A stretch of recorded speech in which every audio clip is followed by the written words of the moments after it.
Welcome to a very special edition, a very holiday festive edition of the Comic Corner. My name is Damon, and today I have someone a little different to bring out the festive vibes. We have Fat Thor himself. Buddy, how are you doing?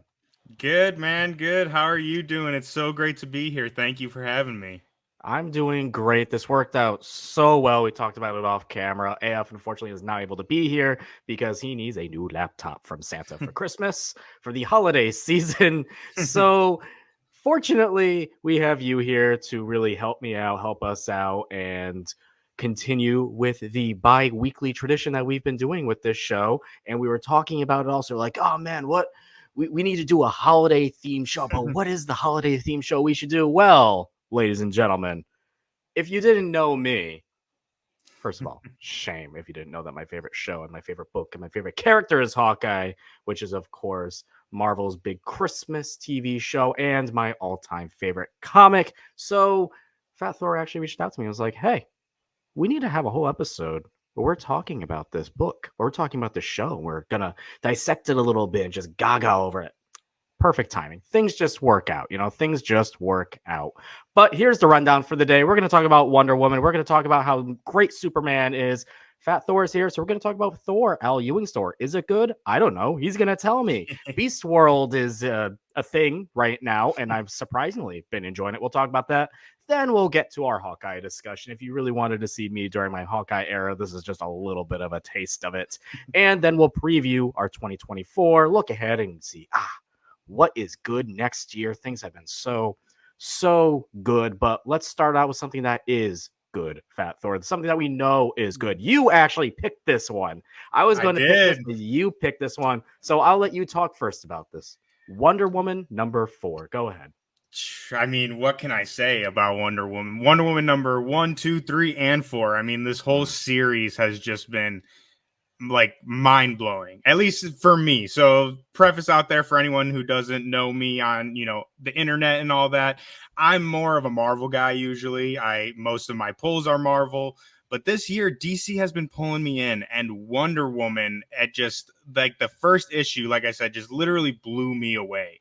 And coming from someone who hasn't read DC in a long time, I had to, when you asked me about like some of my favorite books, I felt like I had to pick this one because not only is it amazing, but it really like brought me back into this whole world of Wonder Woman, DC. Like I'm loving also Green Lantern by Jeremy Adams has been really good. You were just talking about Beast World, so I felt like there's so many great Marvel runs this year, but Wonder Woman really was the standout one for me. That I was like a character I'm not very knowledgeable about. I haven't read a ton of Wonder Woman, and this one just instantly grabbed me. Like I'm trying to like do my Wonder Woman homework now just because I'm loving this run so much.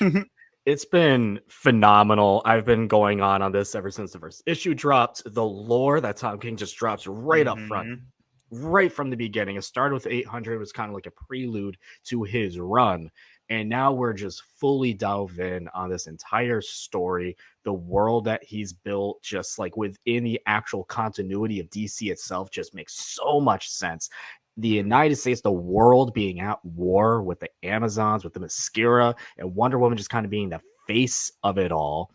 And then you have all those tensions. You have this magic black lasso, which we had no idea what was about, but it looks like from the previous issue, it makes people believe in a lie and really commit to that lie. It's almost the antithesis of the lasso of truth. It's a lasso of lies.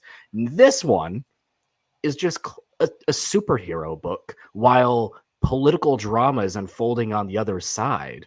This was a beautiful issue. One of my favorite issues of the year. And it's so funny because for me, one of my favorite issues prior to this was actually at the very beginning of the year. It was a Poison Ivy issue when her and Harley kind of connect for the first time from G. Willow Wilson's run. And now you kind of have to jump all the way 12 months now to here where it's like, man, I don't know which one is my favorite issue of the year. Maybe it's like the recency bias, but like the moments in here with a little boy who's dying, presumably of cancer or just some disease, and all he wanted on like as his final wish essentially was to visit the Mascara in the middle of a very politically tense environment.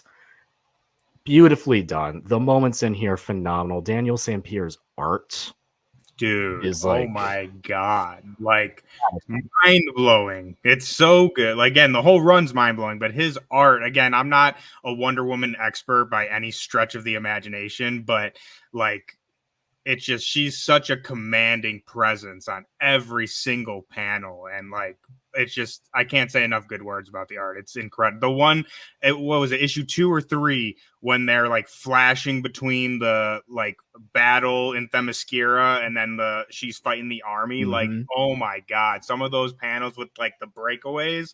Woo! I'm still thinking about it. For me, it's still the one where she was getting off the elevator, throwing the tiara, Yes. doing its work, yawning, That getting was out, and just amazing looking like an too. absolute badass off the elevator. Like the art, just powerful, strong, like perfect, like peak Wonder Woman design. Absolutely loved it.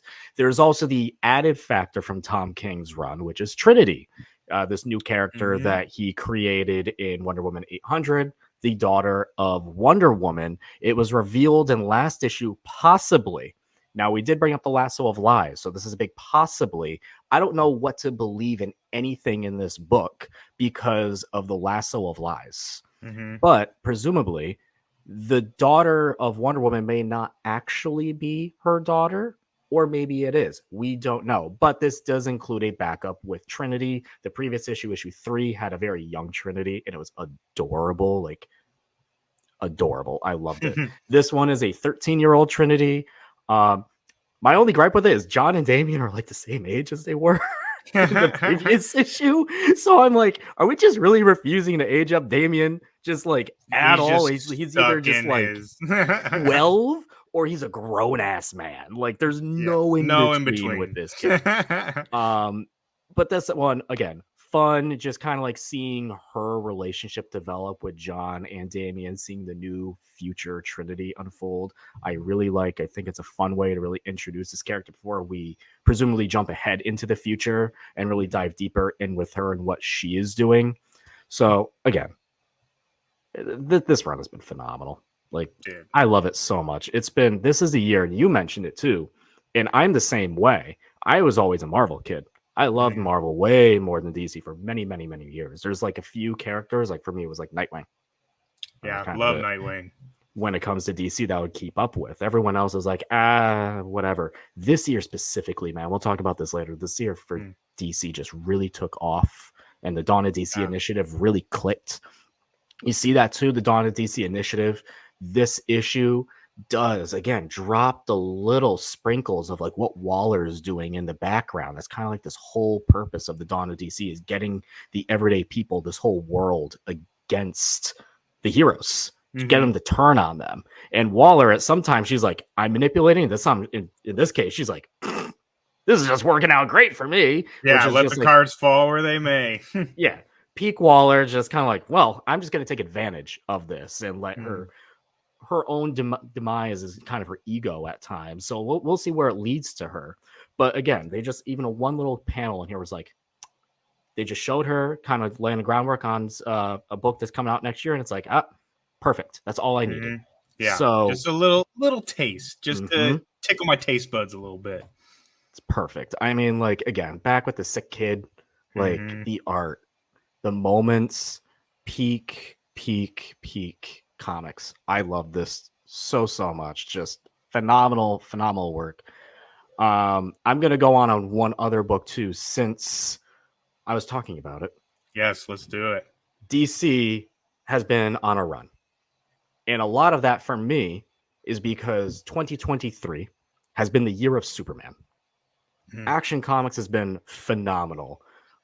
Superman Lost has been in a sleeper hit for a lot of people, including myself. I've been keeping up with it on like the DC Infinite app, and it's been really cool. It's very sci-fi Superman. And then back to this main Superman run started by Joshua Williamson earlier in the year has been a great, refreshing reintroduction to Superman and his world and a new relationship with Lex. So good. You get an amazing moment. So just to catch you up kind of where things are. And the last issue, naturally, Superman, things didn't look out good for him. He got involved in a big kryptonite incident.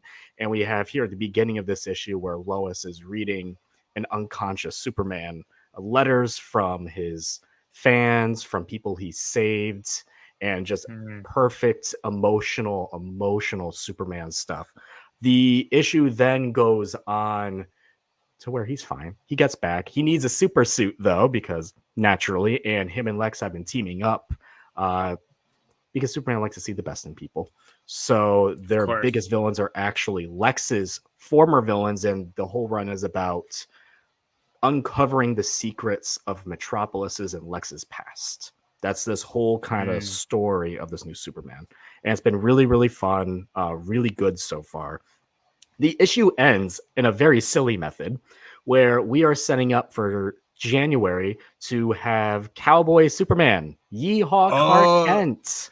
Dude, I saw a picture of that online, like maybe yesterday, I think. And I'm all in for like fun adventures, right? So like it reminds me of the most recent Guardians run that's going on right now, like the West, you know what I mean? Like mixing genres type of thing. So Western Superman, like that's all you need to sell me. I'm in just on that premise alone. Yeah, there's a character introduced, Marilyn Moonlight, who is kind of like this ghostly figure from Metropolis's old past, who's a bandit who's been making an appearance here and there throughout Superman comics, and they go back in time to kind of her era. So that's kind of what happened there. So Superman's kind of back in time. We have old Hawkman and Hawkgirl, where it's Nighthawk and Cinnamon make an appearance. Nighthawk and Cinnamon. Yeah, it is funny because if you didn't know, they are like Hawkman, Hawkgirl characters, but they looked very much like a Dick Grayson, Barbara Gordon scenario. And I was like, is this supposed to be like this old? And then I was like, oh no, yeah, this is like a thing. This is an old thing. So super fun. I cannot wait for just like a silly little Western Superman arc. That's where that sounds amazing, comics, right? Yeah, it's comics. I would say I'm not even reading this run, but you sold me on just the premise alone. I feel like that's kind of a common theme going on right now, especially in DC, is like the secret history of like, oh, you thought you knew this place, but really you don't. Like we see that going on right now in Batman Beyond, Neo Gothic. I'm not sure if you're reading that. I'm not much of a Batman reader personally. Okay, so Batman Beyond Neo Gothic, I gotta recommend that. It's really, really great.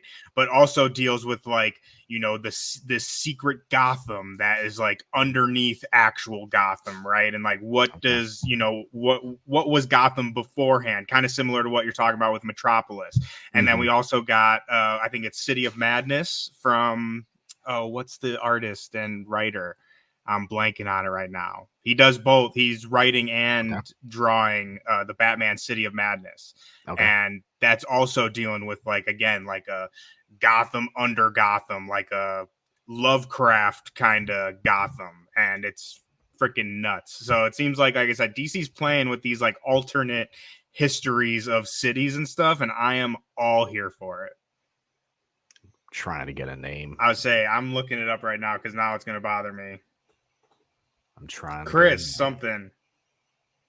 I went to DC's website, and that was the worst place because they didn't put the artist or the writer's name on here. Jeez, come on, DC. It's Christian Ward. Christian Ward. Ah, there it is. Yeah, okay. That's Christian Ward. Yeah, amazing artist. I mean, his art with, like I said, it's like a Lovecraft kind of take with like, you know, tentacle monsters and crap, and it's like psychedelic. Like I don't even know. It's great. I definitely check it out. Even if not for the story, for the art alone. Like it's a beautiful book. It's one of those bigger, I don't even know what size you call that, but like the magazine kind of size. Okay. Yeah.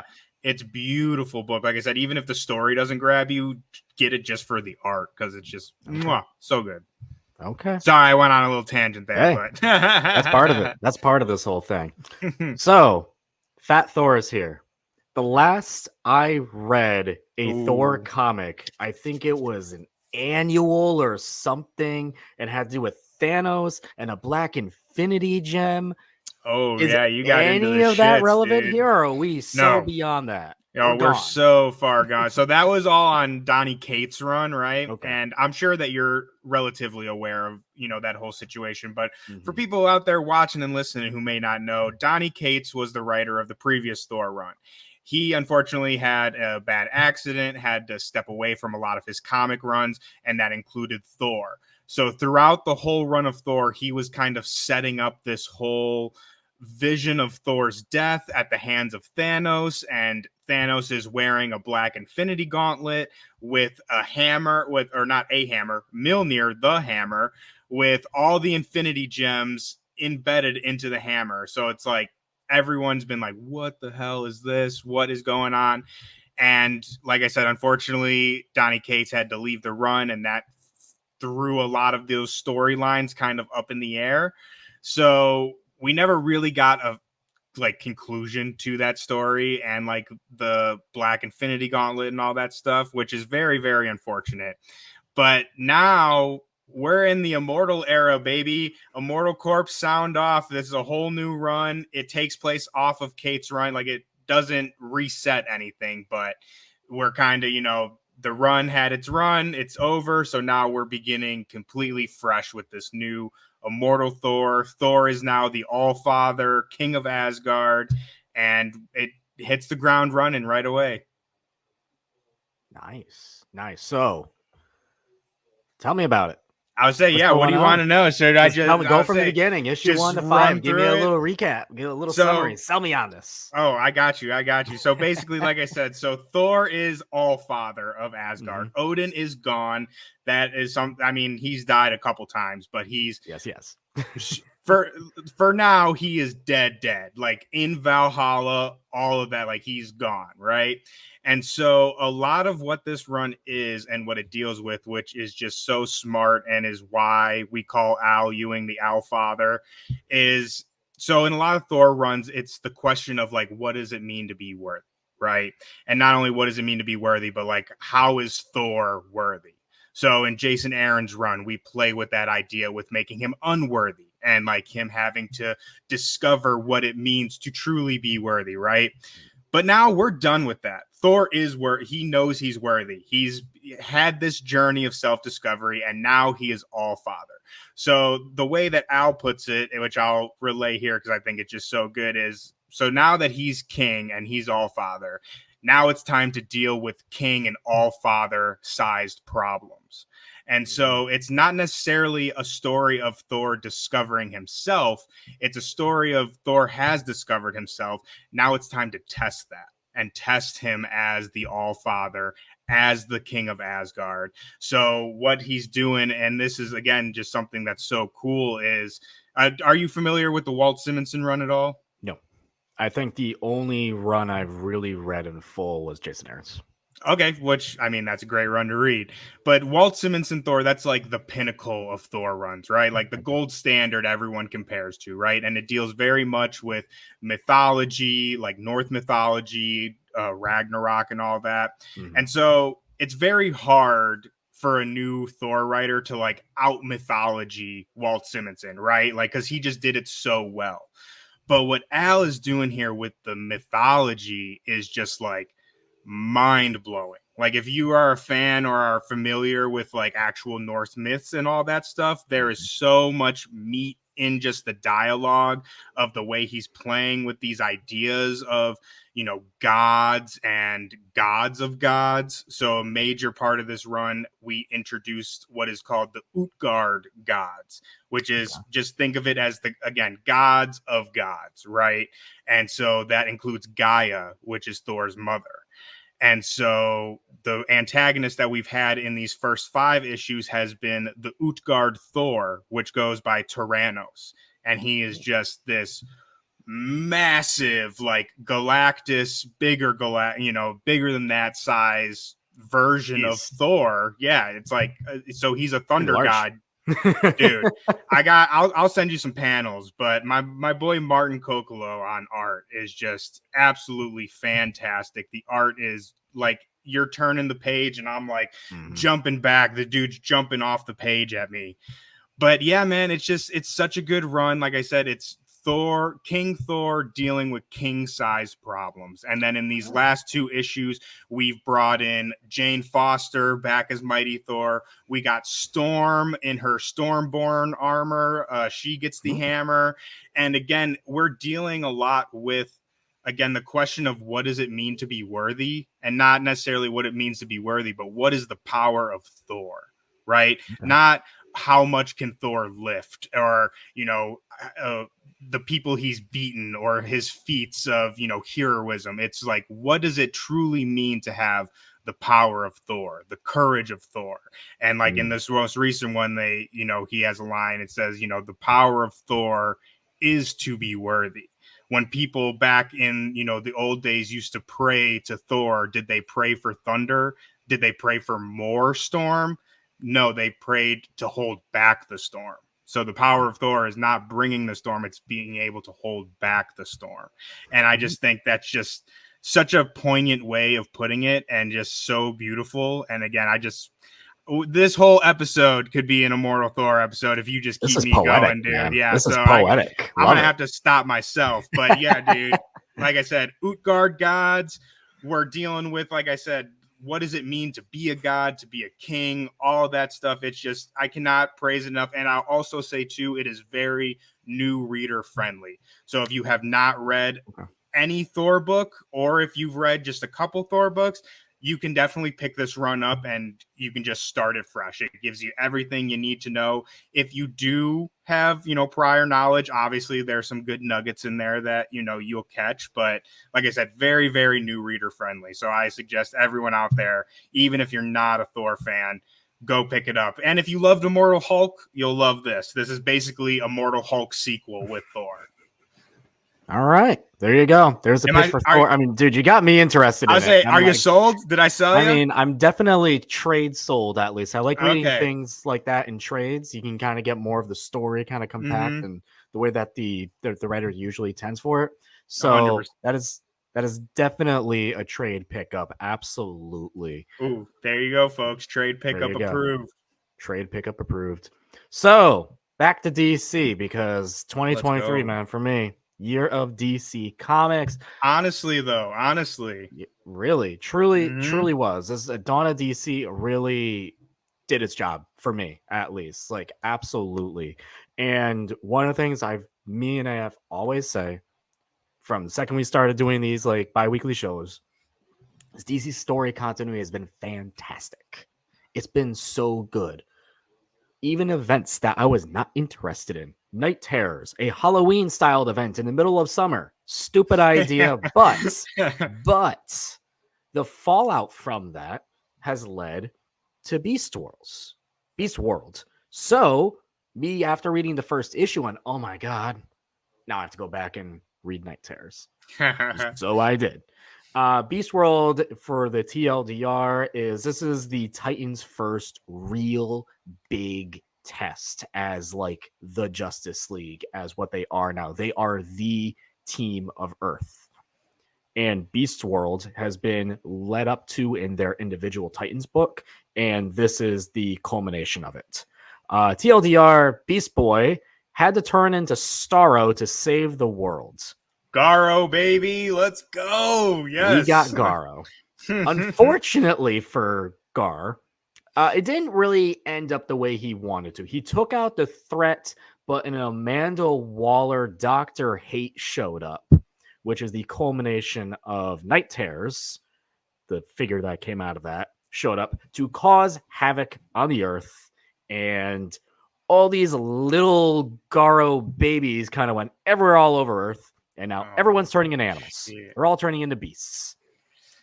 This is the culmination of it. This is the second issue. As you see, we have a lion Shazam. Bad news also. Oh, now we're getting ahead. I don't have that panel. Bad news also.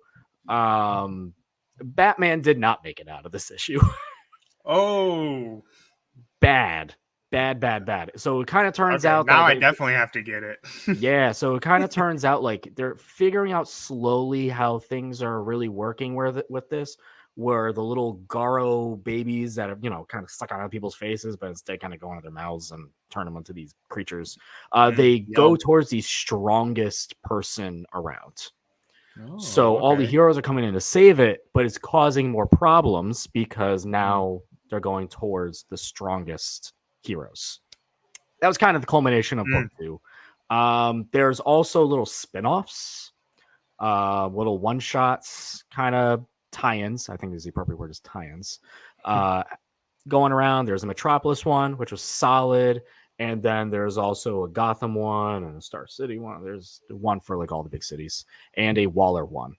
The bad thing about it, and this is one thing I'll really have to criticize DC about with this whole event, the Metropolis tie-in came out after the first issue, the week between the first issue and the second issue. They come out every other week. I open up the Metropolis issue, and immediately on there it says, following the events of issue 2. And I'm just like, then why did you give this to me now? Yeah. I'm like, all right. So I'm like, all right, put this away. I'll read it next week. Yeah, right. Put it in the files. That happens. And it happens way too often. I understand why it happens from a publishing standpoint, but it irks me. Anyway, though, Beast World, solid. One of the books tying into it is Nightwing. Nightwing just finished up his little pirate booty arc. How was that? Was that good? It's fun. I mean, it was fun. It wasn't the best arc in this Nightwing run with Tom Taylor, and I've been loving this Tom Taylor run. It is, I've said it before, this has potential. This Nightwing run has potential to become my all-time favorite run if he nails the ending properly. Like any character, like all-time favorite run? Hawkeye is my number one. This has potential to become my number one. It's because I love the homey, the cozy, the feel good,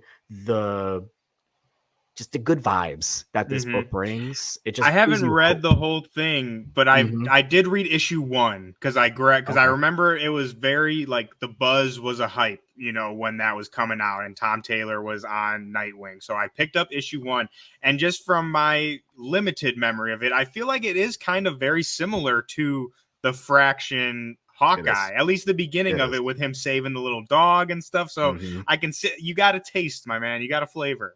I do. It's usually, I mean, if they put Hawkeye in a purple suit, man, then I'm done. But you give me Batgirl, and that's essentially the same thing. So it's like, clearly I have a taste. So the issue ends with the pirate booty arc. It's fine. It kind of makes a little bit fun of the Rick Grayson stuff, which is my least favorite of any Nightwing related anything ever. So I got a good chuckle out of that. But the issue ends and it gives us a little prologue of Damien trying to sort things out in Gotham.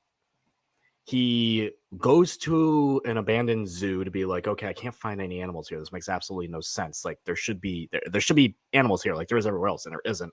Finds out he goes to a zoo. He goes into a dweller in the zoo, hears animals, and then meets Apex Ava, a brand new villain. Now, because Gar is kind of presumably dead at this point. He's kind of dead. He's not fully dead, but he's kind of dead right now. We meet this character out of absolutely nowhere who very much resembles What If Beast Girl. I was literally just about to say that. What If Beast Girl, but bad. So we only got a taste. She is kind of wrangling all these beasts up right now. So I'm kind of getting a vibe like, oh, is this going to be kind of like What If Beast Girl, but also Craven type of vibe? I don't know. This can be kind of fun. That would be cool. That's a cool concept. It's very fresh. It's very new. I don't know what's going on yet, but we have a new character. We have a new villain. I'm intrigued. And clearly the fallout from all of this is going to be very, very interesting.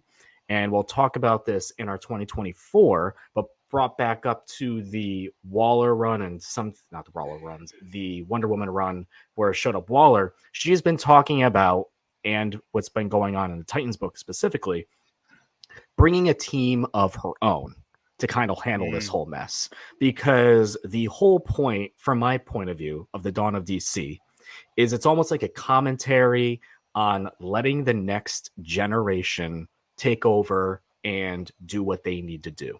The Justice League clearly approved of it, but Waller and some people in the US government, even though she's not really affiliated, but Waller and some others are like, you're really going to let a bunch of 20 somethings and 30, like, or no, 20 somethings like lead? You're going to put our hands in their fate. So it's a little bit of like that discussion point. I think that's very, very interesting and a very cool thing to tackle, especially with something that people have been waiting so long for.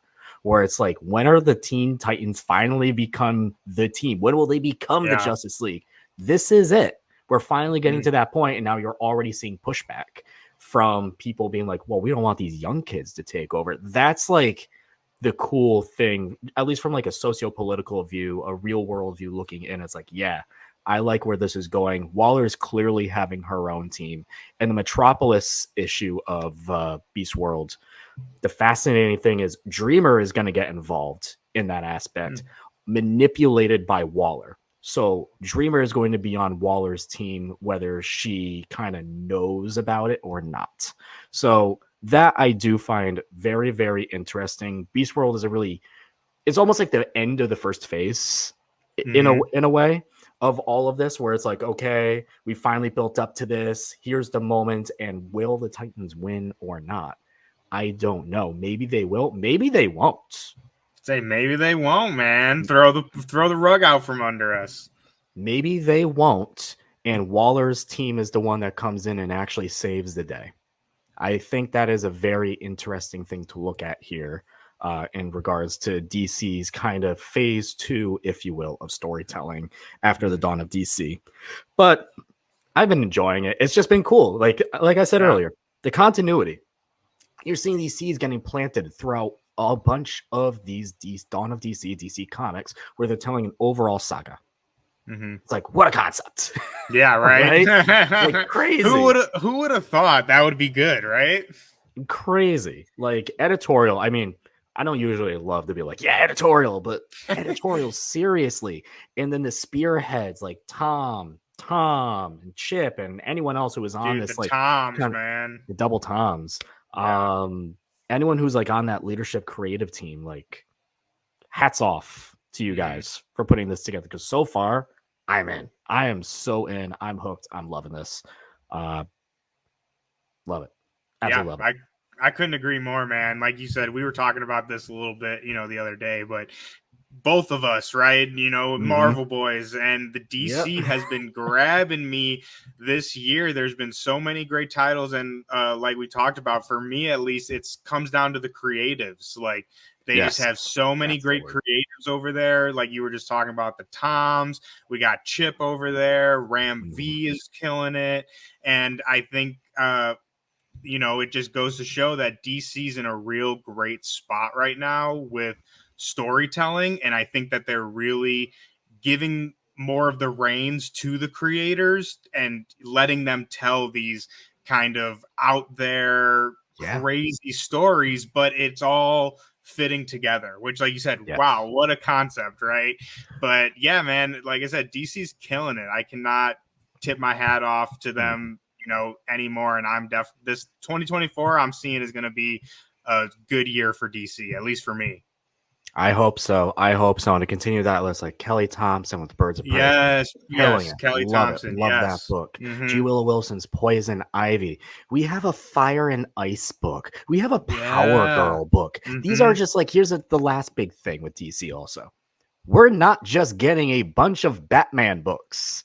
Finally. There's still Batman books kind of going out there, but it's like we're digging into other characters. DC has so many cool, fun, unique characters. A Fire and Ice book in 2023 is nuts. And it's that one also super, super, super fun. It's one of those books that it's like, if you read Exterminators from Marvel and you're like, man, this is hilarious, they need to do more of that. Same vibe. Hell yeah. I'm always for just some fun. Like, I don't get me wrong, I love my good, big climactic, events and all that stuff, but hey, it's fine to just have some fun sometimes, right? Some goofy fun, which speaking of goofy fun, we'll get into that with Hawkeye, the Fraction run for sure. Well, you brought it up. I'll say, is that next? Is that where we're going? Oh, yes, let's go. Woo! The moment we've all been waiting for. A lot of my friends who kind of knew me over the past year, met me over the past year or so, really never truly met me in my peak Hawkeye era. I'm going to try to bring that back. I don't know if I'm ever going to be fully like not able to sleep for a month back. Oh God, man, those Tuesday nights I could not sleep. It was awful. Oh, I'm sure it was rough. So I want to ask you this. Okay. What was your first introduction with this story in general? Was it the show or is it the Fraction run? Oh, that's a great question. So for me, Hawkeye has always been one of those characters that's like I've read a bunch of him in like team books, like obviously, Avengers and stuff like that, but I never like read a solo Hawkeye run or, really even sought it out, right? And really for me, it came from the show. So I knew the show was happening. I knew it was coming. So, if anyone out there knows me, I do my homework. So as soon as I saw it, I'm like, okay, what's this based off of? What do I need to read? So I started the Fraction run immediately before the show started. And it's funny. I'm sure we'll get into more of this, but like in the run, there's some issues where Kate goes to LA. And I was actually in the process of moving to LA while I was reading this. And I read a majority of the run on my plane to LA. So it was really funny, like reading as Kate's in LA. I'm like, oh, that's where I'm, it just was, it came in a time of my life where it just kind of felt perfect. Right.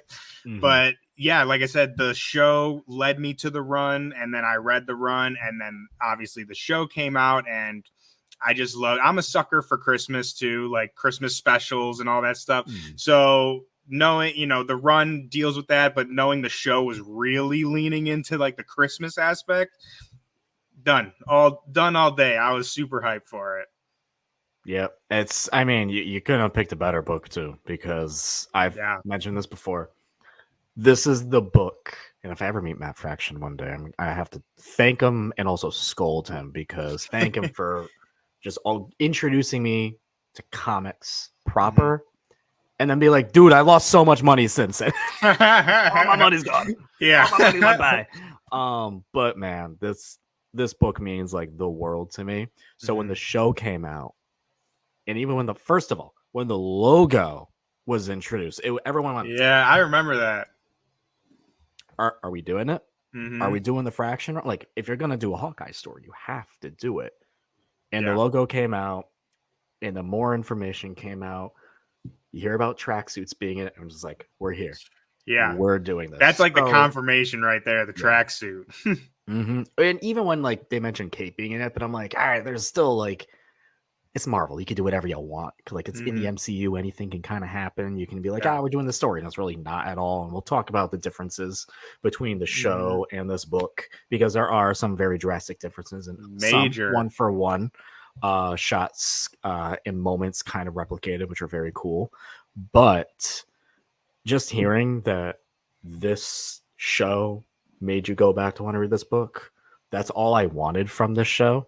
And more importantly for me, I love Kate and Clint as characters. They are my two favorite characters. I really can't put one over the other. If I had to with an arrow to my head, I'd probably pick Kate, just because I like the sassiness. Yeah, she's such a great character. Yeah, but Clint is like an absolute like dumbass, and he's hilarious because of it. Like, dude is messy, he's complicated, he is like the guy with one brain cell in his head sometimes. Like, he is not a smart cookie. Love him to death, but like this character is not a genius. So when I heard the show was coming out and Kate was going to be in it, and now that so many more people like know these characters, know Kate in general, like blows me away. And it made me like very happy and very emotional all the time. I had like images in my head going into this, and we'll start talking about the show now. My dream that when they met was based on I want to say it's like the all new Hawkeye run. It is when Kate kind of looks up to Clint because he rescued her one day. The Avengers kind of did, but Clint was the one who was like the guy with the bow and arrow. So I was like, okay, I kind of want her to be inspired by that Jeff Lemire run. And they did. So I was hyped about that first scene being like, they MCU'd it, but they made it also like work with a moment. Yeah. Because Kate's history in the comics is also very little revisionist, a little like they've retconned a couple things here and there. That was some of the questions I had yeah. for you, being the Kate expert. So should I ask, or should we wait for the questions? Go for it. So I'm curious, again, not being very knowledgeable about, Kate in the comics, as opposed, besides the Fraction run and like Young Avengers. So in the books, is she like a Hawkeye super fan like she is in the show? Yeah, right? No. Like that? No, she's not really. Okay, I mean, like in the Fraction run, it's very much they're like established already. Yeah, you know what I mean, so that's why I was like, oh, is that like a show thing or? So I wouldn't say like a super fan. I would say it depends on which origin you're looking at, because Young Avengers, the OG Young Avengers, the one with like Patriot on the team, like she was just a rich girl. Like, yeah. She had a past. She had a very problematic thing that happened to her in a park, and it inspired her to get martial arts training, right? Okay. It was a response to that.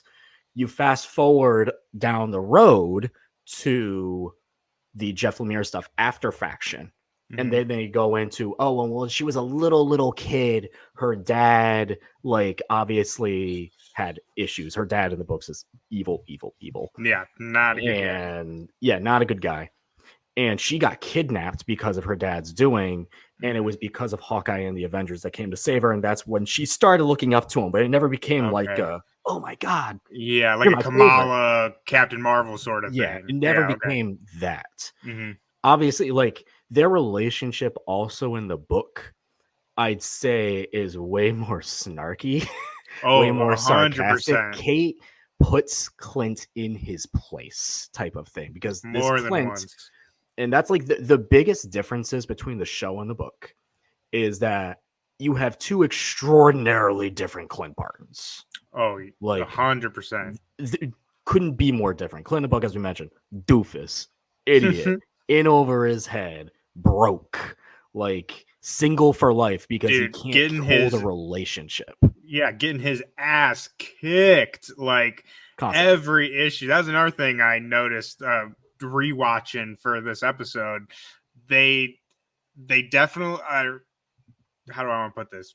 Held back a lot on the punishment Clint gets, and I feel like they focused a little bit more on the emotional punishment, which is I like that too, and I'm sure we'll get into this, but you kind of said it perfectly, like the MCU-ify of these stories, right? Like it fits within the world of the MCU, but upon rereading the book, I found myself like, yeah, I could have used MCU Clint getting beat up a little bit more, I think, like throughout, like I think that would have added a little bit extra spice to the show to really kind of hit home the like troubled kind of dude, you know what I mean? You get what I'm going at? Yeah, and again, like it kind of boils down to like the two different Clints too, right? Where it's like this Clint in the show, he's a family man. He's a former spy. He worked for an agency, and he just wants to get home for Christmas with his family. If I told anyone that before like the MCU started, and I guess it's a little different now also because this book actually came out right after the Avengers. So books and the the movies were very different. But if it's like I told someone who never saw the MCU and they only read the comics, it'd be like, yeah, this is his version of Clint Barton. They'd be like, what? Because that's more like Ultimate Clint Barton from the Ultimate Comics. And thank God, I hope we never get Ultimate Kate Bishop. That was bad. There's some things in that Ultimate Universe that just we never need to touch up on ever again. Oh, we had a whole episode on 1610 not too long ago, and I'm ready for this new Ultimate Universe. I'm glad the old one is dead. The old one can stay in the dirt. There's some things in that universe we don't need to touch up. Max. I will die on the hill though that Ultimate Spider-Man is fantastic. like the original Ultimate There's some Spider-Man. things. Sure, there's gems in there. I will Yeah. say there's gems, but We got Miles out of overall, it. exactly. The good stuff. We got Samuel L. Jackson essentially as Nick Fury. That was cool. I would say that was also Everything great. else we can kind of move on. Oh, and Thor's look. The MCU version of Thor's look is very Ultimate Universe. 100%. I actually really enjoy that. I think it's a dope look. It looks really cool. Like might not be my favorite Thor book, but I love the aesthetic of it. Like Thor's design is amazing. Yeah. So back to this book. The one big thing that I will say, let's kind of go into similarities at least, because we talked a little bit about the differences. We'll go back to differences. There's plenty of differences, but some similarities. There is one scene in episode 3. Episode 3, by the way, is my favorite episode of this whole show. And it's because it is action packed. It has the emotional hits, but it includes the race, the car chase with the Challenger, and that is ripped. Not scene for scene, but the vibe of it is absolutely ripped from the comics, and I loved that. The second I saw that freaking red car, I was elated. My dad, who loves his Challengers to death, saw that car and he went, "Oh shit, if they do anything to it." And I'm just like, sorry, Dad. I'm not feeling about this. That made me so happy. Absolutely love that. And it was a great sequence to show just how skilled and talented Kate is in this universe. The scene ended slightly different. They bring up boomerang arrows very shortly in episode 4. Yeah. And if that scene ended instead of with the USB arrow, which by the way, that's a stupid idea, Clint. Like that one's dumb. It is a callback to the book, though. You got to admit that it's a callback to the book. That one's dumb. Yeah. If they ended that one with the boomerang arrow sequence, that would have been perfection. We did get the Pym arrow instead, which was also phenomenal. Dude, that was so cool. That was what I was gonna say about this whole sequence. Was like you said, it plays out very similar to the comic with some slight changes here and there, but the biggest change is the Pym. So in the book, he like explodes the bridge with a bomb arrow or whatever, and them switching it with the Pym arrow. I just, again, talking about just like fun, like that's just fun, right? Like that's fun, creative. It's something I wasn't expecting, and it was just I love that whole sequence too. And you're the expert here, so you correct me, but isn't that also issue 3 of the book as well? I think it might be. I know it's early on. I can't remember exactly what issue it is. I'm terrible when it comes to that. I'd say people in the comments terrible when it tells correct me. Yes. But I am awful when it comes to very past recollections on that. If it is issue 3, though, I thought it was just kind of clever that was episode 3, issue 3, like kind of plays out like we talked about. The story of the show is very different than the story of the book. But there's, to me at least, I think they did a very good job with still kind of laying it out in a similar pattern, right? Like we hit the kind of similar beats, even if it's not happening exactly the way it was. And going back to the car chase too, I want to say, again, I'm not a film expert or anything like that, but I think that most of that car chase was a one shot too, which is like nuts. Like holy shit, the way they shot it, like the technicality of the scene was just money. It was just so good. So it is one shot. It's also a hidden one shot because obviously they're not actually driving the car. Yeah. So anytime you kind of see them off screen, that can be a good place for a cut, but it looks like one shot. So you've seen that in Loki too, in that first season where there's like that big one shot on that planet, but there is like one little spot where it's like you can have a cut here. Yeah, there's a quick little there's like one little spot. So anytime that the camera that was in that car turn completely towards the back to see the Trustabro van in the back, makes sense. You can have that be a cut and then kind of go back, but it feels smooth and natural. Love that sequence. Bert and Bertie did that episode. A plus. I mean, this is one of the few Marvel shows that really felt it had the most cohesiveness in terms of its vibe, its storytelling, just the overall plot. It didn't feel like it was like chopped up. I couldn't tell when a different director took over on an episode. And that is the best praise I can give it. Where it's like, unlike Miss Marvel, I can tell you exactly when a different director came in for certain episodes, because I'm like, yep, 1, 2, and 6.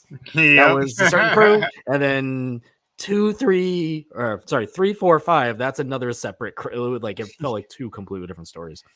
But when It's this funny. one, it felt the most cohesive. Sorry, I didn't mean to cut you off. Yeah, you're good.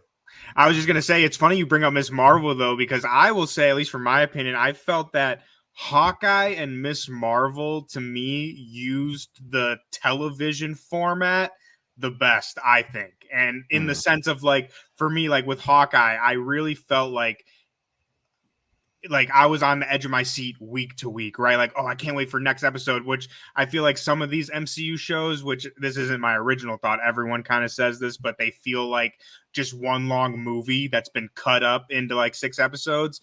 To me, Hawkeye and Miss Marvel feel like TV shows. Like each episode can kind of stand on its own, and like they end on a good, kind of cliffhanger, you know, to get you ready for next episode. You know what I mean? I don't know. Like I said, that's just my opinion. I think, like I said, Hawkeye really used the TV format of these shows, I think, really well, in the sense of, like I said, I'm excited for the next episode. It gets me ready for the next episode. So yeah, I think I love the way they did it. I will actually kind of disagree with you on okay, this. please. I love this show to please death. Disagree. I love this show to absolute death. But it is not. It is a well-known fact. This show was originally supposed to be a movie. Oh, really? Was it? This was, yes. This was supposed to be a movie. Obviously, with the rise of Disney Plus and then pushing to the Disney Plus TV show content, this became a show.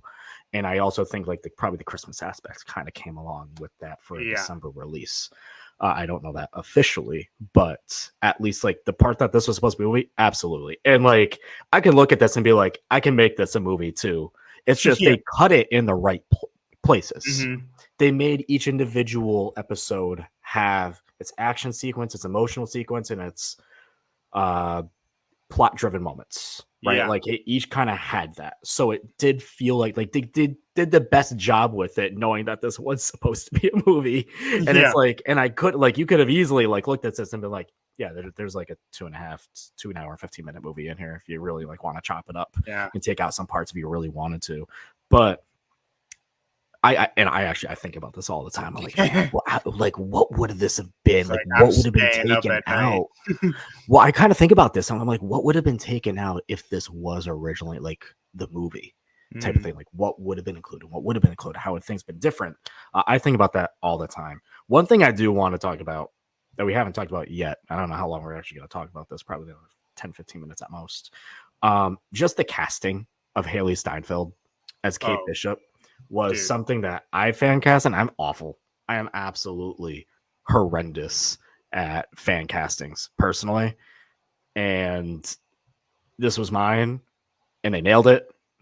Nailed it, man. Nailed it. Yeah, I'm not a fan caster either. Like that's like I'm not good at that kind of thing. And I always just feel like, for me, I feel like it's very relevant to this conversation today with, like, you know, the Fantastic Four cast and all this other stuff. To me, I honestly, like, I don't care. I have faith in the actors, right? So, and not only that, but to me, again, this is definitely just my opinion. Other people might feel differently, but it's like, when has Marvel really missed with the casting? Like, very rarely. They rarely say they hit the mark pretty consistently on casting. So for me, I'm just like, hey, Pedro Pascal, Mr. Fantastic, let's go, right? Like their job is to act, right? So it's like, I just put my faith in that and let the cards fall where they may. But dude, the universe, the stars were working overtime when they got Haley Steinfeld in as Kate Bishop, because she is just absolutely perfect. Like just so perfect. And you're the expert here, so you can tell me why she's perfect. The main scene that sold me Yeah, the main scene that sold me, and it came in the first episode, is how she. I mean, this is also on the writing too, but it was the interaction with like her and Gary, where he's Yeah. like, "You're not supposed to be here. Like, who are you?" It's like, well, that's the problem, Gary. You don't even know my name. That PK was so Bishop good. moment. That is perfection. The only thing I will need more of, and I don't know if this will happen in the future, with Jeremy Renner, but it just like the actual snippiness of her going back and forth, just straight up like making fun of Clint. Yeah. Like that is peak Kate Bishop behavior. I don't know if we'll ever get to that. Maybe we will someday. Mm. If we ever see like a her and Yelena tag team again, then like kind of Oh, low key we making fun of need Clint on the that. on the side. I know we will be getting that in the Marvel Zombie show at some point. By the way, if you guys if anything happens to Kate Bishop in that show, I will. It's time to Hands will be throw ready. down. Hands will be ready. My biggest, one of the last things I'll say on this before we move on, my biggest favorite change that they did on this show single-handedly is in the comics with Kate. Do you know how she got the name Hawkeye? No, I feel like I do, but remind me, please. Mm-hmm. So she got the name Hawkeye from Captain America because this was a time when Clint was supposed to be dead. Was that in Young Avengers? It was at the end of Young Avengers. Okay. Yeah. That's when she got the name Hawkeye. Damn, it's a good In ass this person to get it from. Yeah, so it's like, so she got it from Captain America in the books. In this show, she is thinking of other names that's not Hawkeye at the very end. Mm-hmm. Like Hawk Girl, whatever. Like Yeah. she's thinking of like just terrible names. And Clint's the one that says, "How about Hawkeye?" Mm. I love that change so fucking much. Mainly because it was like in the book, there was a one shot when they had Young Avengers specific stories. And the last one, issue 6 of 6, I can tell you that much, was the Kate Bishop one, where it's her in Speed going around because Clint found out she had the name Hawkeye and I think was using his bow. And he was like, "This is mine. I'm alive. Goodbye." And her and Speed go and to her apartment and steal it. And it was almost like a test from Clint's point of view, because he's like a twisted little man, to be like, is she worthy of my name? So it was a matter of like having her trying to earn the trust of it, where this whole show in the end was her earning that trust as a partner and taking that name. Mm-hmm. So I loved that aspect. That is my favorite change from that show. That just like really nailed it. The one thing I did miss, and I understand why they didn't do it, but at least give me a sequence. The best issue in this entire run is famously the Lucky the Pizza Dog issue, which is from Lucky's entire perspective. I was hoping you were going to say that. Yeah, it's the best issue. It truly is. I love the LA Woman arc. It's fun. It's weird. It's really freaking weird. Really weird. Hey, Kate, some guy's like selling illegal music online. We need to help with it. Yeah, basically, Avenger. I got this. Like, it's fun though. It's fun. I loved her her little LA adventure. Hilarious. Yeah. It's hilarious. And I would say no winter friends, love, man. No winter. That's it, right? Winter friends. So that was one in that when Kate brings the DVD or the DVDs, whatever they were, of holiday movies. I was like eyeballing, like, please tell me there's a Winter Friends. Just like little like there wasn't. I couldn't find. That's such a missed opportunity. Like, go read the Winter Friends arc. Anyone, if you haven't done it, it's the most ridiculous thing you'll ever read in your life. Hey, it's perfect for Christmas time. It's perfect. It's perfect for everything. It's a strange issue, but it's hilarious. But the Lucky the Pizza Dog issue, I just wanted a sequence just from like Lucky's point of view. Mm-hmm. And obviously they did bring in the aspect of Clint finally being hard of hearing in the show. Mm-hmm. So you have a little bit of sign language. He has the earpieces and the hearing aids, And, small things like that made me happy, just like as a comics fan, especially as someone who loved that arc so much. You have the Kingpin factor. Vincent D'Onofrio was fantastic in like the one episode he was in. Some people are like, it's cheesy, it's goofy. Guys, that's a Hawkeye show. Yeah, Relax. I thought he killed it. I thought that was a great the what's it called? The like record drop at the end of I think episode 5. Yes, like that was so good. I remember when I watched that the first time, I think I literally like jumped up. I'm like, let's go! Like that was so good. Have the silhouette over the city. Yes, great. Like it was so the way the show played that out, I thought was so great. But before I don't know if we're moving on from Hawkeye or not, but I have a question for you if that's okay before we move on. I want your thoughts being like, again, the Hawkeye expert and this is your favorite run. I want your thoughts on Kazi. What were your thoughts on the use of Kazi in the show? I mean, we've talked about it. I know just from, following each other for a while, I know you're kind of similar with me in the sense of like, it doesn't have to be completely accurate to the storyline to be enjoyable, right? But I'm just very curious of, like I said, your thoughts on how they dealt with Kazi in the show, it being so different. Yeah, I think Kazi is a missed opportunity in some ways. For me, in the book, Kazi never hit. Personally, really, the whole Kazi story never really truly was like, this is the guy, especially like, you get Kingpin involved and stuff. And true. The one thing with this character they did miss out on is just like the psychopathness. And obviously everyone, when the second they announced that there's a guy named Grills in this show, was fearing for this man's life. I was every episode. I'm like, no. Anytime he showed up, I'm like, I'm not going to be emotionally ready if they do this. And if you don't know, they did make it. If you don't know, Kazi absolutely murks Grills in the saddest way possible. R.I.P. Grills. There were some aspects also to the book, but like it wouldn't make sense in the MCU format, like with MCU format, like with the MCU storytelling, just like where Clint is. Like he is not a broke single man. Like he's not gonna like buy an entire apartment complex to save it and then live there just because he's broke and have like the little block parties on top of the building. Like, see, I was thinking though, rewatching, which again, give me your insight on this, because I thought this could work. So that was one of my favorite parts of the Fraction run is the whole like relationship of Clint with like Simone and Grills and the like that's one of my favorite parts of the whole run. And upon rewatching it just recently, I was thinking, again, tell me if this is dumb, but I thought it would have been interesting. I think they could have played it off well of putting Kate in that position in the show. And so like we already have the stuff with her and her mom, right? Like they're like, disillusioned. And we have the LARPers live in the same apartment, right? So like they could have put her in the apartment with the LARPers and, kind of made that relationship with Kate a little bit. Again, that's just my, fan mind working. I think that could have worked though. So the one thing I will say with Kate that is a defining point of her character, she's a rich girl.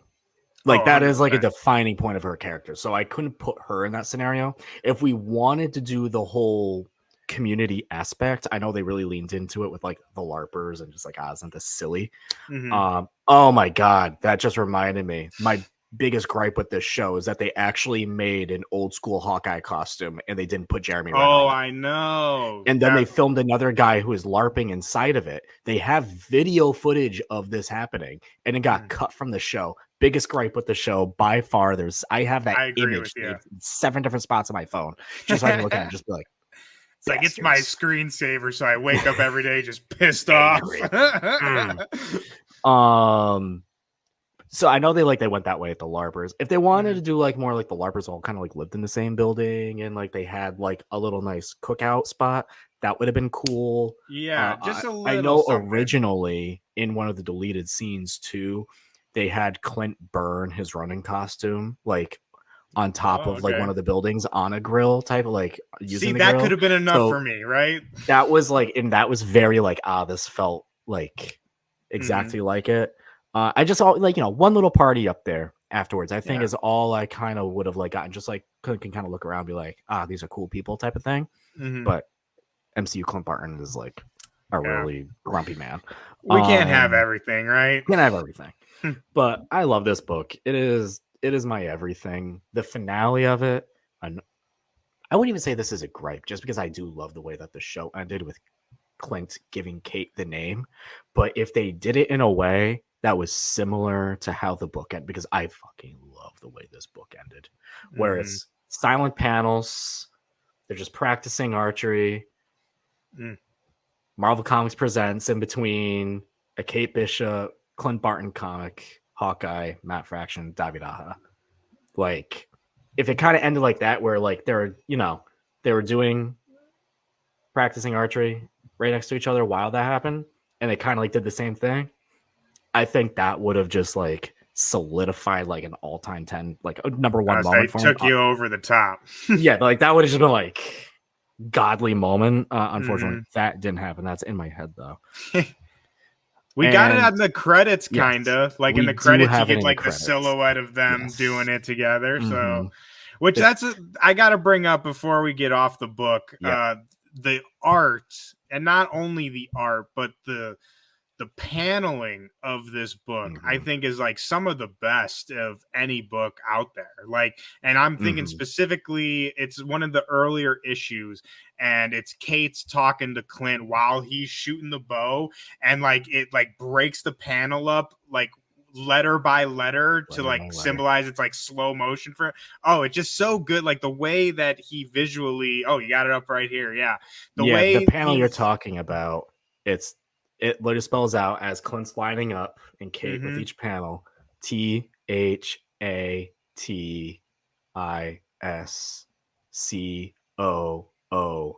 Like, that is cool. And it's like it was just like like you understand exactly what's going on, like what he's portraying. David was amazing. I mean, he is amazing when it comes to paneling and the visuals. How that he incorporated the sign language into some issues. There's the one that's like all in sign language. Because Clint's brother comes into play. That was another one. I was like, are they going to bring Clint's brother into the show? They didn't. I was gonna say Clint has a family, not a brother.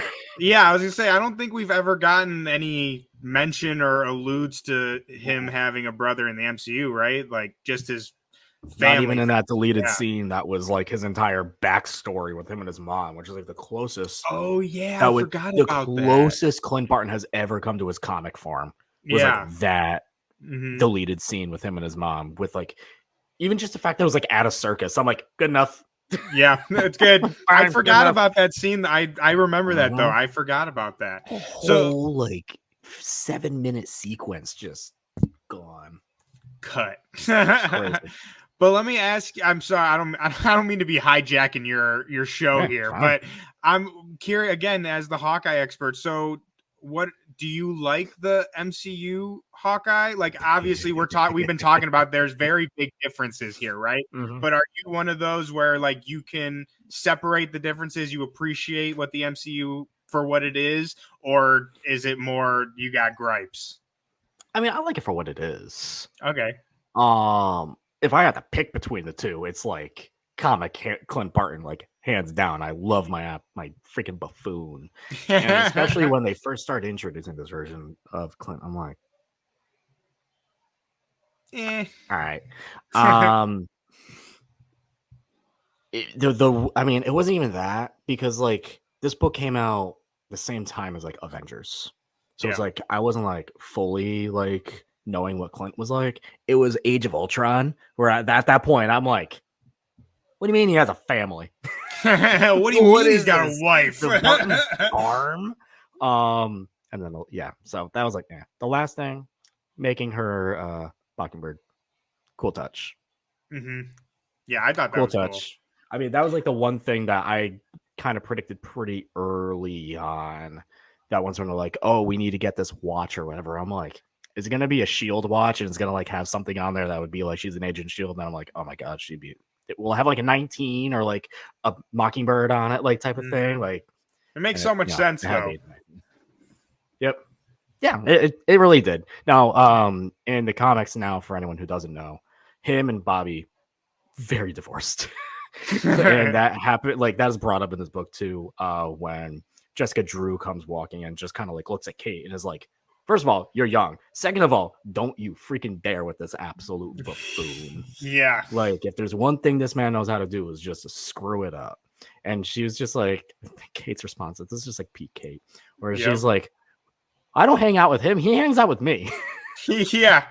And then when she was walking away, I don't want to curse on your show, but yeah, that's fine. Oh, okay. Yeah, she's walking away and she's like, bitch. And I'm just like, hell yeah, Kate. Like, even though like Clint is for sure in the wrong, like she's sticking by, you know, she's gonna stick by Clint. And like you said, that little interaction right there was all just like pure Kate Bishop right there. Yeah, like she'll stick by Clint, but also tell him to screw himself if need be, which she did in this run. That's why I love this run. Oh, so much. It's so good. It's so great. If anyone who hasn't, go read it. They actually just put out the hardcover omnibus for anyone who's willing to spend a little bit of cash. That is put back out there again. If you are not looking to spend triple digits on a book, understandable. There are cheaper options out there. The compendiums are very well soft cover and cheaper. So go pick that up. It is great. I love this book with everything in my being. Any last words on this book or show? Do it. Go get it right now. What do you pause this, go get it, and then come finish the rest of this episode? Because yeah, it's so good. And I again love the show. Perfect for Christmas time. I mean, what else can I say? It's perfect. I love it. And even better that I got to come talk about it with you. Yeah, I mean, look, I can talk about this show forever. I personally have it as like a 9.8 out of 10, which is like the highest I've given anything in the MCU. And like, there's nothing that is ever a 10 out of 10 in my book. I do think if this was a movie, this would have been a 10 out of 10. But I love it, and I need to see more of Kate. I know there's anyone who hasn't seen the Marvels. Do it. Yeah, but I'm very excited for the future of certain characters. So yeah, it's great, wonderful, great, awesome. I mean, again, I have the poster here. This whole shelf, Hawkeye, Kate. Oh, Hawkeye, I see that. Hawkeye. I see it. It's all of this. I have a whole shelf. I mean, it's my fave. What can I say? I think one of the funnier things, my comic shop, I hang out every Wednesday. My store owner got in my special order, and he laughed. He said, I didn't even have to look to see whose this was. I put it in your bin, and it was the hardcover omnibus of the I would say the Omni. That's what I was about to ask you. Are you swinging for the Omni? I'm sure you have multiple versions of this run already. This is not my first version. Hey, brother, I feel you, man. You don't want to see different about it, but I saw a new one. I'm like, well, I gotta. Yep. So you don't even want to see how many different versions of Thor I got. So I understand. Yeah. Do you have the single issues? Yeah, I do. And then I have the first issue graded. Oh, nice. Yeah. See, man, I love it, dude. I love it. I knew there was a reason we were friends. Yep. This is if there's something that that's for me. It's just I love the grounded nature of it. That's why I've been really enjoying the Superman stories again, to bring it back to that, or the Nightwing stories, because they're grounded. The Superman stories in 2023 mostly have been very grounded. They're personable. You get to see the flaws in people, and that's relatable. And also, Kate Bishop is awesome. I love her to death. And she is sassy, and she has a pet land shark that she shares with Gwenpool. And Jeff is awesome. Shout out Jeff. Shout out Jeff. Shout out Jeff. We love Jeff. We love Jeff. 2023 has been a great year for comics. It's been a great year for DC, as we mentioned. But let's look to 2024. I asked Fat Thor to give me 2 books of his that he's looking forward to in 2024. And you picked one that's coming out in like 2 weeks. Yeah, I guess not necessarily. I mean, it's like right at the cutoff there. Let's talk about it, because I was going to pick this one too. Hey, let's go, baby. Yeah, Ultimate Spider-Man. I mean, so the reason I picked this, and this is just my personal reason, is so I grew up Spider-Man was my guy. Spider-Man, Batman, like that's when I first started collecting comics. It was mostly Spider-Man books. I had back in the old days, before we had smartphones and all that good stuff, we got comics in the actual mailbox. So I had like the Spider-Man subscription that I would get in the mail. And so Spider-Man's very near and dear to my heart, but it's a character that I haven't read in a long time. I haven't read a Spider-Man run in a decent amount of time. And like, I'm not even going to talk about everything that's going on in the Zeb run right now. By the way, Zeb Wells, great writer. We just, we love you, Zeb. We love you, Zeb. This run for us. Not for us. But I loved your Hellions. It was great. Yes. The Hellions is great. And so I haven't read Zeb's Spider-Man, so I won't speak on the quality of it, for me. But it's, besides the quality of the book, it's one of those things. It just seems like there's so much going on right now that for me, I'm like, I'll wait for, it to end, pick up a trade or whatever.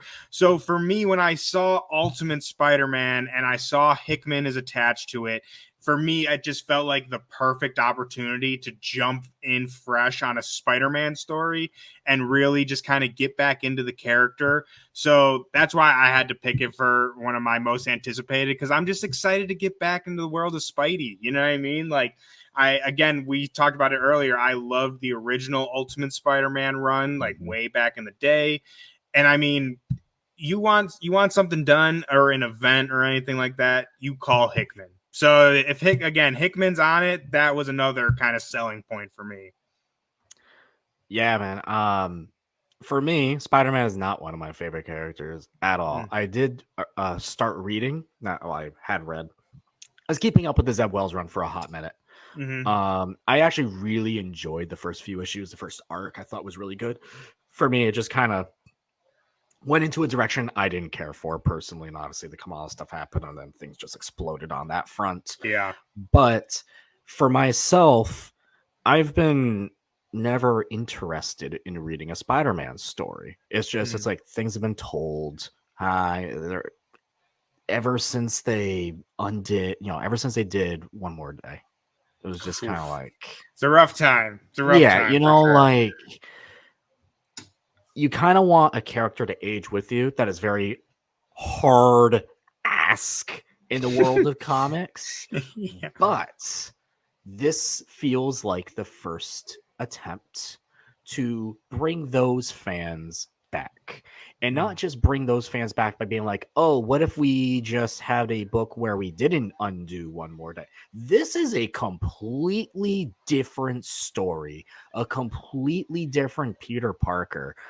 And it's essentially, for those who don't know, and we've mentioned it on the show before, because when this came out in the solicits, I was hyped as hell for this. What if in this new Ultimate Universe that started off, the first time we saw it was the Maker preventing Peter Parker from getting bit by the spider? That was the first thing we saw in this universe.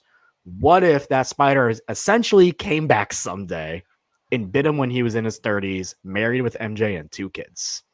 Oh, shit. That's this story. This whole world is completely different. And some people may, and I hope not, going into expecting like 30-year-old Spider-Man who's been Spider-Man for a minute. This is not that. This is him learning how to become Spider-Man while also having a family. Oh, I love that so much. I love it. And there's this whole world going on. Oh, there's this new Green Goblin. What's up with this? And that's why I'm excited, because it gets my gears in my head going. This is a whole world we haven't played in yet. It's like, if this is different, what the hell else is different in here? Like, is Norman Osborn really the Green Goblin? Like, is it someone else? Is he a good guy? Is he a bad guy? Because we haven't had Spider-Man yet. Like, there's no reason for Green Goblin to be bad other than like just the goblin beside of him. Did you read not Ultimate Invasion, but right after that, the newest, the one-shot Ultimate Universe or whatever? No, I did not read that one shot. I know I should, and I probably have to before going into this. I'll tell you, read that, and then that will answer your Norman Osborn questions. That's isn't he dead? I'll say that from that issue, yeah, they don't show like him dying, but it's like a newscast, and it's like I forget what happens. Something blows up, and it's like, oh, these are the casualties of the explosion, and Norman Osborn's name pops up. But it's like, dude, as well as I do, it's comics, right? So it's like that means nothing. That means absolutely nothing. So we'll see, man. I mean, it's exciting times, bro. Like the Ultimate Universe coming back in a not coming back because it's a completely new universe. True, but dude, I have to be honest and say, like, Ultimate Invasion ended with a little whimper for me. Like, I was super in on it on the first couple issues, but the last, it just didn't really stick the landing for me. But I mean, the concept that was set up, I think, is just like so intriguing. And like you're saying, with Spider-Man, and I mean the stuff happening with Tony Stark too, I think is really interesting. So I mean, it's just an exciting time to be a Marvel fan right now. I think my biggest thing with that Ultimate Invasion, with how it ended, was, and how it began, it was like, oh my god, the Ultimate Universe, it's back, we're doing this. And then it ended, was like, is it back? Yeah, right. It felt like we were doing this, and now we're like, we're not sure. Is it back? And then like that one shot hit, and I was like, okay, well, is it like, because I didn't read it, I'm like, well, are they just kind of toying with us? And then when I went to New York Comic Con, they're like, this is this and this and this. And I was like, okay, cool, we're back. Yeah. But it felt kind of like they're like testing the waters a little bit to be like, do people really want this? And I'm like, I think so. Yeah, that's a thing too, is like you said, I'm not sure what people like. It's a weird thing. I feel like a lot of people are either very excited, very trepidatious about it, but it's wild. I feel like that's how I feel about it, and I'm just so interested to see how it all plays out. And if you're, I don't know, for me at the end of Ultimate Invasion, I was a little, I'm saying that's a whole other topic conversation, but I was a little kind of like you said, confused. Like, okay, so wait, are we back or are we not back? But I would say for me, I think the one shot kind of answered some of my questions a little bit and kind of made the invasion make a little bit more sense for me. Because I don't know about you, but when I got done with, which I mean, Hickman is known for kind of very timey-wimey kind of writing and stuff like that, but at the end of Invasion 4, I was like, okay, I'm just confused now. Like, I did I like this? Did I not like this? Like, I was just very confused. I don't know what I just read. Yeah, I'm like, wait, I think I understand this, but yeah, I was very confused. So the one shot definitely helped, like I said, flesh that out a little bit. But I would say I'm just so intrigued. Like we talked about, with Cowboy Superman or Garo, Beast Boy Starro, right? Like, I love weird shit. I love stuff like that. So it's like, hell yeah, bring back a new universe. Let's see where it goes, right? Like, it's exciting. Speaking of new shit, here's a new shit.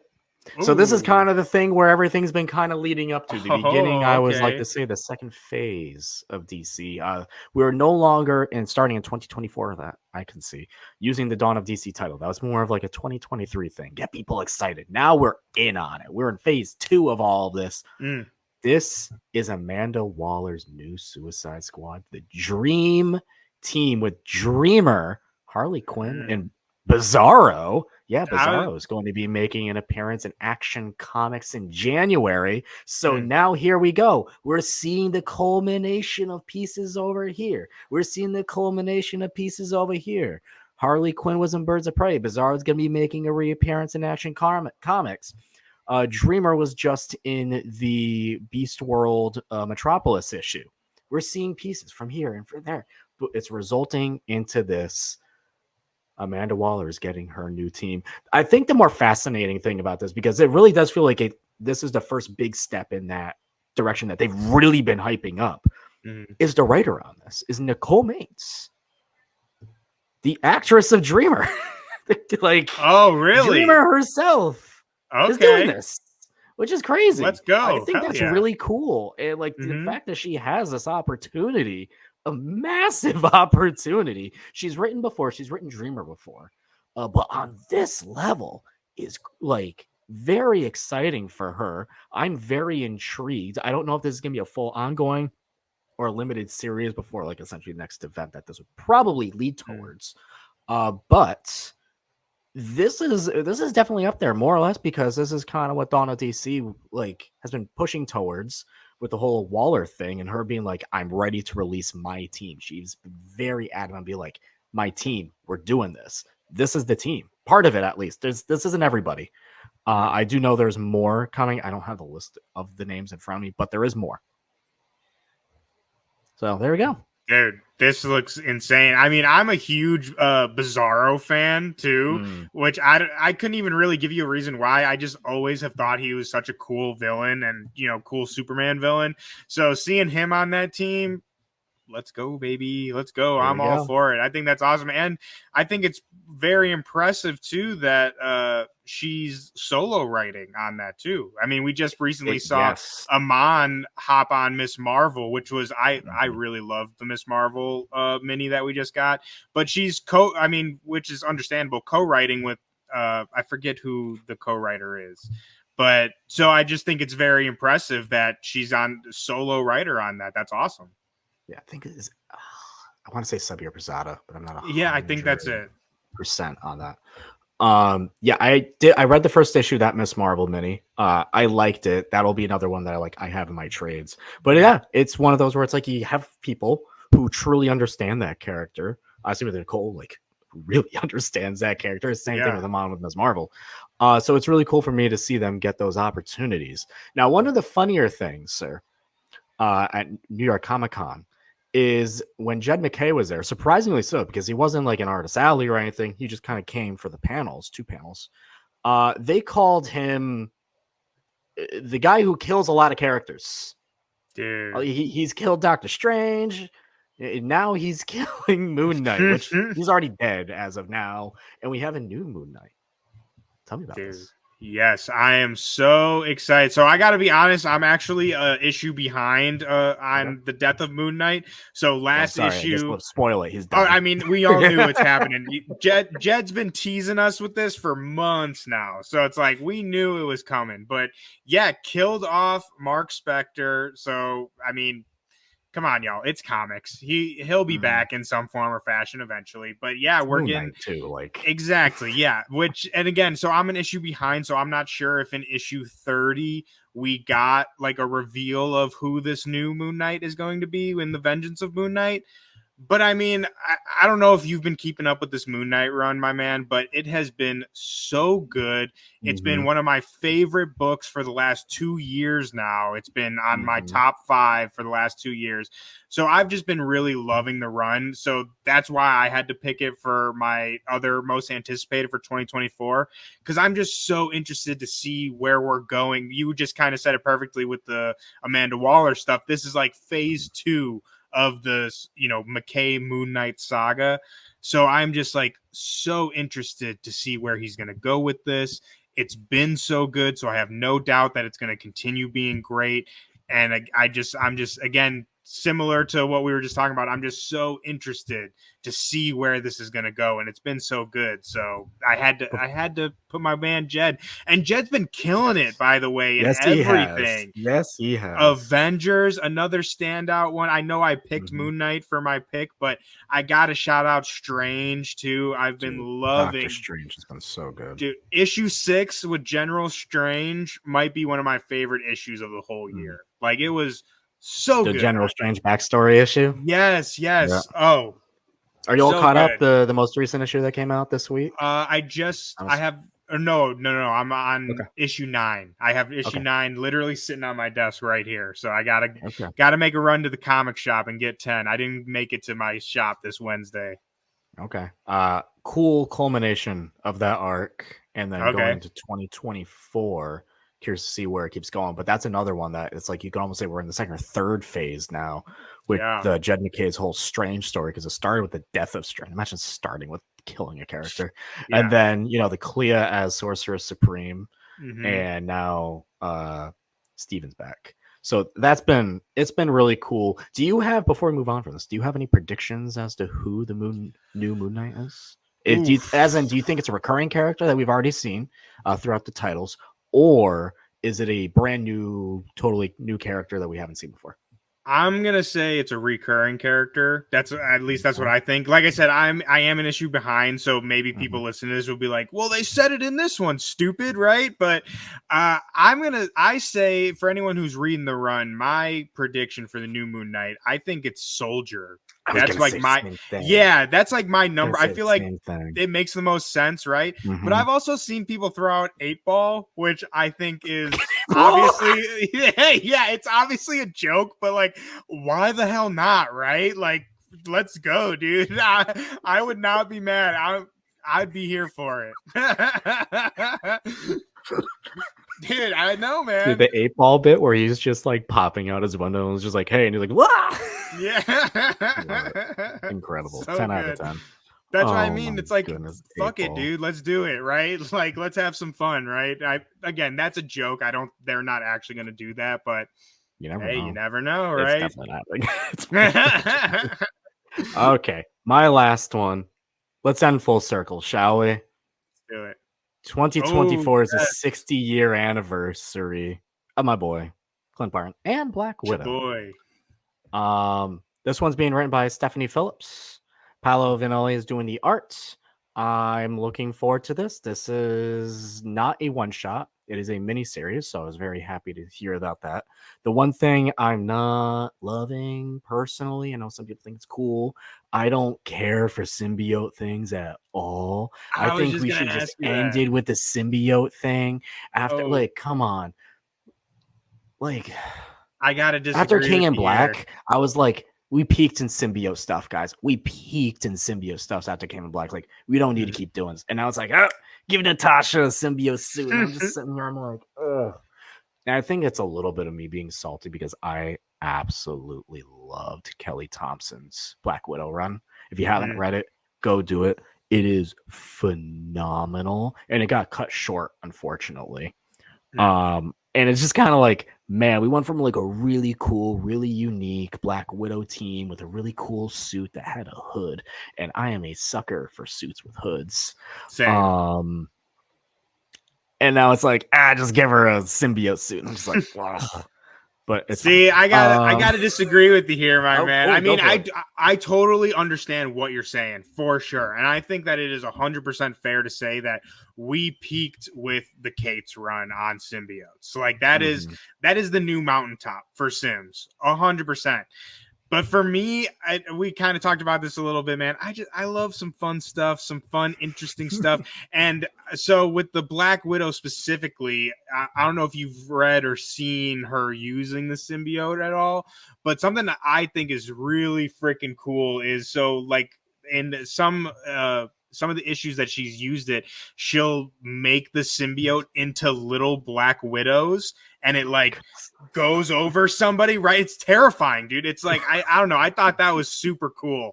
And again, That it's is just actually like really cool. yeah, it just the way Does the symbiote have a name yet? Do we know it? I don't think it does. I wish Gorgon was here because they would be able to tell us for sure, but I don't think it has a name. I think it's like an offset of Sleeper or something along those lines. You just said it perfectly. Symbiote is very convoluted right now. Like what's going on over there is freaking crazy with like the garden and all this stuff. I'm liking it, but it is a lot. And I think it's one of those things we're gonna have to see where it ends up, right? We're gonna have to see how it wraps up. If they're able to stick the landing, I think what they're doing with like the lore of symbiotes, very, very interesting. But just back to Natasha though, I mean, it's cool, man.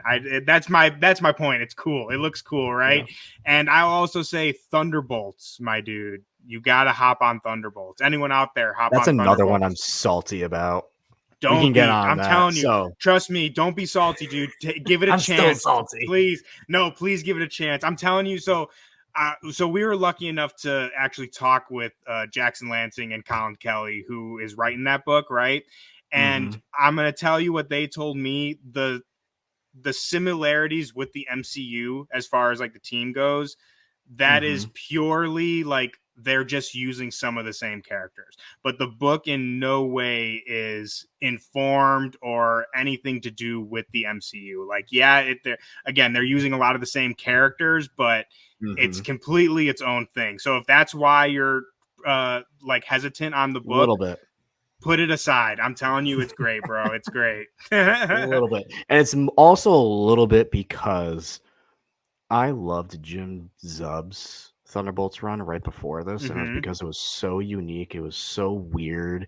It was like, what is going on here? And they had such cool characters that were brand new, and Clint was on the team. So, like, look, it's where we get the suit right here. And it was fun. So I don't know. I just kind of like looked at that. I was like, you ended my Thunderbolts run that I really liked, and now we're getting MCU Thunderbolts. Yeah, and I totally understand it, but trust me, dude. I'm telling you, give it a chance. It's really, really good. The first issue was amazing. You like punching Nazis and shit? Like, grab that book. Okay. I mean, that's a good selling point, honestly. I would say that's all you need, really. Oh man, 2024 is going to be a great year for comics. I mentioned it before. Jason Aaron is taking over on Action Comics, and that's where we're getting the Bizarro story, by the way. So if you want a good on point for Action Comics, I know 1050 was like kind of like the reset after the Warworld story, even though it's been more of a prologue of that. But go read Warworld Saga. It's been phenomenal. So good. But Jason Aaron taking over, and my boy. Anytime which is awesome, but anytime a new writer takes over, I got a little worried because I'm like, the vibes, don't ruin the vibes. And then I really like Jason Aaron's Thor run. His Avengers run, I liked at first, and then it's just one of those I felt like it just went on way too long, and then it got to a point at the very end where I'm like, what this needs to stop is happening? I'm like, we're getting into like, I mean, there's multiverse shenanigans, but then before we go, so I don't get myself another 30-minute tangent because I can on this matter specifically. Please, let's go. Avengers run not only was multiversal, but is multiversal in time travel, and time travel is my least favorite thing in the world. I hate it with every fiber of my being. I have headcanoned it in my head in an MCU perfection that what the Avengers did in Endgame was not time travel. They went to another universe that was just set in the past. Essentially, like that universe, the only reason it is different is that it started X years, the ones that they were going to before. And when they change something in there, that's where it become a branch, right? That's how I headcanoned it in my head. That's why we might need that extra half hour because I want to talk about this now. We got to talk about this sometime. We can't. This will definitely be. I'll have you on another time so I can give you my infamous. I have like my 2 lines here, and I'm like, let's do it. Yes, let's do it. I love getting deep and nerdy with some science. And then Loki just completely throws it all away and be like, nothing matters anyway. Oh man, 2024 can be don't get me started on time looms and temporal anomalies, dude. We will be here for hours. 2024 going to be a great year for comics. 2023 was a great year for comics. Comics are great. Comics are awesome. They make me feel good. They make me feel happy. They tell great stories. I love them so much. Fat Thor, before you go, any last words? Where can people find you on the interwebs? Oh, well, you can find me pretty much anywhere at _Fat Thor. You can also find our show, The Sons of Mjolnir, on YouTube and anywhere you get your podcast, creator interviews, deep dives into comics, all that good stuff. And then you can also find some of my stuff over at thestreamer.com, and that will be comic book reviews, breakdowns. Also, if you're talking nerdy stuff, I'm there. I want to be involved. So come find me. Come hit me up. I will respond, and we can talk about Thor, Hawkeye, whatever you're into. Let's do it. You can find me on Threads at Damon Graham. You can find me on Twitter at Damon Tweets. You can find me on Blue Sky. You can find me on you find me here on YouTube Anywhere where there's a brand new social media app, I will be there because that's just what this world is like these days. Oh, and on TikTok at Damon Talks Comics. This has been another episode of the Comic Quarter. Fat Thor, thank you so much for coming on. We shall do this again at some point. We will talk. Please. It's way too long about timelines and multiverses and how time travel is stupid. Oh, you're speaking to my heart, man. I can't wait. I cannot wait for that. I cannot also thank you enough for having me on here. I joke about it. I say you're my Agents of Fandom variant. So it's been a long time. It's been a long time coming for us to do something together. So thank you. Shout out Agents of Fandom, my fellow TJ. And I mean, I just love all the things you guys do. And again, thank you. And I would shout out my man AF too. Wish he could be here, but we'll get him next time. Next time, indeed. Coming up soon, we have another special episode, everybody. We will be having myself, AF, Brandon from Agents of Fandom, as well as Emma from Agents of Fandom. We're going to be doing our very first book review. Woo! Let's go. Kind of like a book club, a comic book club, if you will, where we are talking my favorite Superman story for all seasons. They're reading it for the first time. I get to get gaga about it again on a podcast, so I'm happy. That's been another episode of the Comic Corner. Everyone, please go support your local comic shops. Go read some comics. Peace.